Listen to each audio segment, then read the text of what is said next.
Will it do a burnout? So you guys always wonder why I never drive people's cars. This is what happens when I get in a...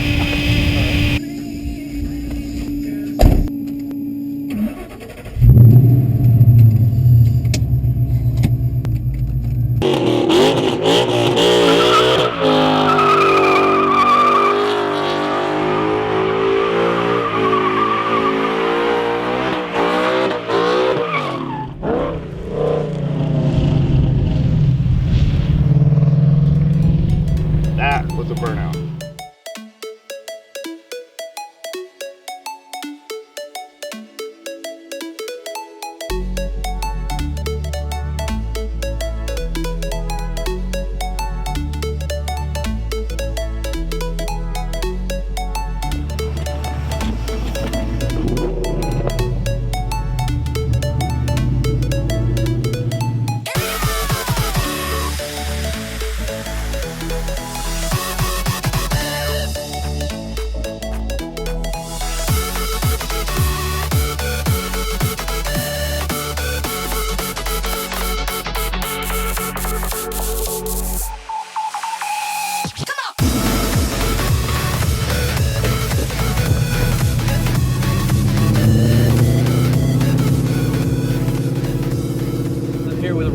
And we're in this 94 Cobra, but it isn't just any 94 Cobra. This thing's got a Coyote swap in it, and I'm like super stoked about this. What made you want to do the Coyote swap? I've had this car for a while. I've always liked the Mustang and this particular model. Before the Coyote, it had a turbo. Oh, you had a turbo on it? Yeah. Oh, nice. So, but I had more money than sense, so I put in the biggest turbo that I knew back then on a otherwise stock 5.0. It was always in the shop. I've had the car for over 20 years now, so, and it's been sitting in a garage for like 10 years, and the Coyote came out, and I was like, you know what? That is a nice power plant. How would you compare the power? Like the Coyote motor, is it faster than the turbo motor? I don't know yet. I haven't taken it to the track yet, but I think so. You think so? And it's a lot more reliable. That's the key, reliability, man. And it's pretty much stock. You said it made like 380 something to the wheel on the dyno? JPC? Yeah, JPC dynoed it at 381. It only had like 7 miles on it, but so they probably babied it. But yeah, about 381 at the wheel. Nice. See, that's another badass thing about this car. It's also a JPC build, along with mine. Both of them built by the same shop. Yeah. So shout out to you guys over there at JPC. Yeah, shout out to Tommy. Yeah, Tommy, Eric, Justin, all the guys over there. I don't know all your names, but shout out to all of you guys. I took it too excessive, but you know, Chris was just too busy. Yeah, Chris is a cool guy. I like Chris a lot. Yeah, he does good work. Very knowledgeable. Yes, he does very good work, but it's a one-man show over there, and he's just super swamped. He's a cool dude. Yeah, he definitely knows his shit. He's helped me out a lot. So I called JPC, and they said, bring it on over, and we can do it. Yeah, they take forever, but they do a damn good job. How long do they have your car? So I took it in July of last year, and I got it in October. For sitting in the garage for 10 years, I could wait. Yeah, that's actually not bad. Yeah, the power is different from the turbo, because I mean that thing had a lot of torque. This thing, and I don't know if you Coyote owners noticed this, or maybe it's just mine, but you don't really feel the torque until, you know, after 3,500 RPMs. I don't know if that's a 32 valve thing, or this is very drivable in the streets, and, you know, just lugging along, and even in traffic, which I hate to do. I still have the stock shifter, but it's a T56 underneath, 6-speed. Chassis probably has about 40 to 45,000 miles on it. Oh, that's low. It's super clean too. Thanks. Definitely one of the cleanest SN95s I've seen. Yeah, I got it used. The guy that had it He started a family right away. He only had maybe 1,000 miles on it. Oh wow! When I got it. So you basically got it new. I got it new. He didn't even do anything to it yet.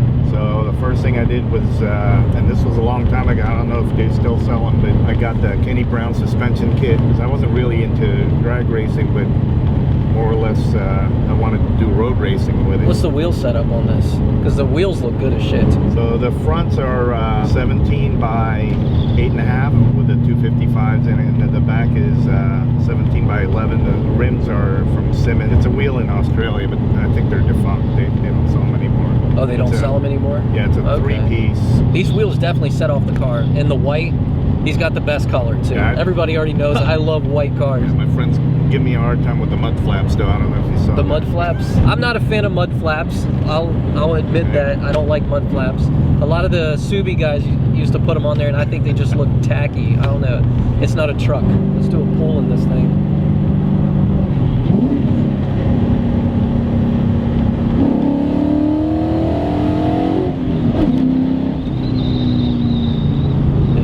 Plans to mod this motor, or are you just going to leave it like it is? I might just leave it as it is. If I do get the horsepower itch, I might put in a supercharger in it. You know, a blower? I like the Pro Chargers.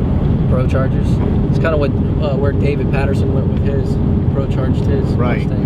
And you make 600 reliable too. I mean, I think he's got like 100,000 miles on his car and making 630 horsepower. Yeah. On a stock motor, stock trans, everything. Could you imagine if they would have actually used the Coyote engine back in '94? It would have like dominated everything. It would have been ridiculous. Oh, I almost got the S550. Did you? Yeah, because I actually put a for sale sign on this. You can tell I didn't want to part with it because I marked it up really high. Mm-hmm. So shit, I would too. I would rather have this. I like the S550s. But they don't give me that muscle car feel. They're more like it kind of has that newer like Euro, I don't know.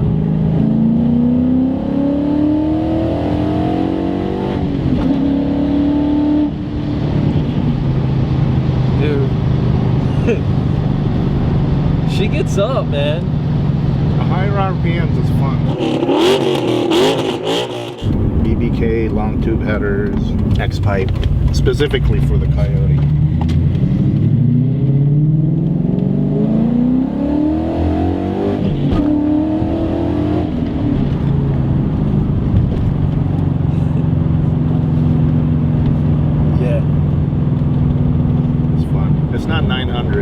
No, it's not, but it's fun though. Dude, this thing's got some bite to it. It weighs a lot less.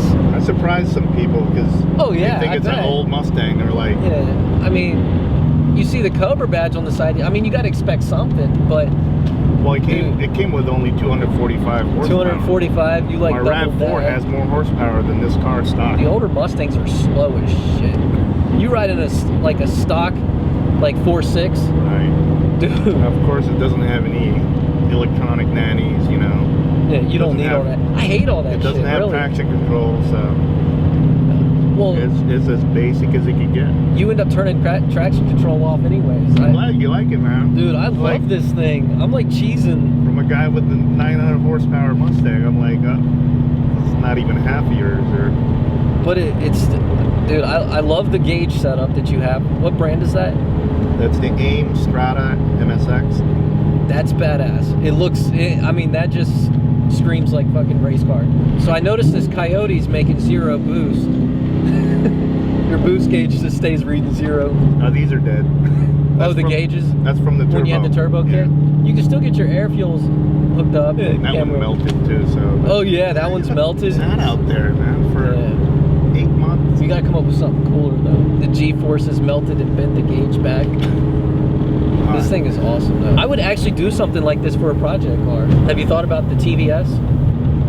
I looked at that too. I heard VMP has a good one. Yeah, VMP, they put out good shit. We are rolling back into town, so I'm gonna wrap this video up. I wanna thank Ray for sharing this badass Coyote Swap 94 Cobra with the channel. This thing is badass, man. Thanks. Thank you so much. You like it? Yes, I don't like it. I love it, man. This is awesome. So if you guys haven't already, subscribe to the channel, like this video, share it. It's a badass car. And I will see you guys in the next video. Peace.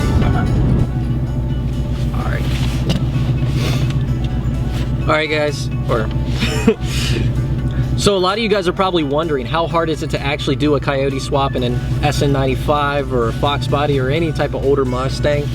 Basically a Mustang that the Coyote didn't come in.